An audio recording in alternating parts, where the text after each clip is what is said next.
ভাই আমার ব্যাটিংয়ে কোনো বেসিকই নাই, আমি এমনিই রান করি। এটাই আমাদের প্রফেশন। এই গরমের মধ্যে তো খেলতে হবে আমাদের। না আমি নাসুমি আছি। আসলে দল বিপদে বলতে আমি চেষ্টা করছি যাতে যতক্ষণ বেশি উইকেটে থাকা যায় আর কি। আলহামদুলিল্লাহ ওই চেষ্টা করার কারণে ভালো এক্সিকিউট হয়েছে, তো এই জন্য রানটা করতে পারছি। না এর আগেও বলছিলাম, যখন ওই যে কোচ সিরাম আসছিল তখন ও এমন একটা সিস্টেম করছিল আমাদের জন্য যে এখন আমরা মানে লোয়ার অর্ডারে যারাই ব্যাটিং করি আর কি, সবাই মানে কিছু না কিছু একটু করতে চাই আর কি। মানে প্র্যাকটিসের শেষে এক্সট্রাভাবে আমরা মানে নিজেরা নিজেদের ব্যাটিংটা করতে চাই আর কি। আসলে ভাই আমার ব্যাটিংয়ে কোনো বেসিকই নাই, আমি এমনিই রান করি। এমনির ম্যাজিকটা কি আসলে তাহলে? না কোনো ম্যাজিক নেই, আমি এমনিই রান করি আর কি। না অবাক হই না, এমনই তো করি। আর বোলিংয়ে?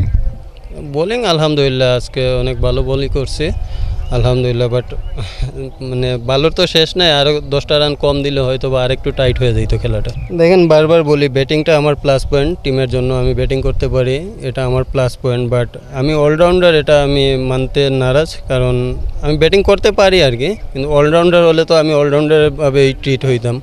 যেহেতু এত বছর হয় নাই, এখন নতুনভাবে হইতেও চাই না, আমি ব্যাটিংটা করতে পারি, এটা আমার টিমেরও প্লাস পয়েন্ট, আমারও প্লাস পয়েন্ট। অবশ্যই সিলেটে খেললে আলাদাভাবে একটা ফিল আসে, নিজের মাঠে খেলতেছি। আজকেও ওই নিউজিল্যান্ডের একটা প্লেয়ার সাথে কথা বলছিলাম, এটাই আমার হোম টাউন, আমি এইখানেই খেলতেছি আর কি।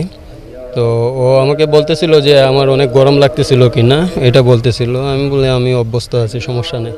না এটাই আমাদের প্রফেশন, এই গরমের মধ্যে তো খেলতে হবে আমাদের। আমরা যেই তো প্রফেশনাল প্লেয়ার, আমাদের মানে গরম ঠান্ডা যাই হোক আমাদের তো মাঠে ক্রিকেট খেলতে হবে, এই অবস্থায় পারফর্ম করতে হবে। আমি তো বলার, আমি তো সবাই জানে বলার, আমি তো বলারই। বোলিংয়ে নতুন কোনো অস্ত্র অ্যাড করছেন?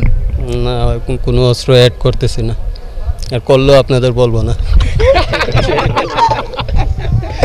দেশ জুড়ে তোলপাড় ওয়ালটন ফ্রিজ কিনে আপনিও হয়ে যেতে পারেন মিলেনিয়ার।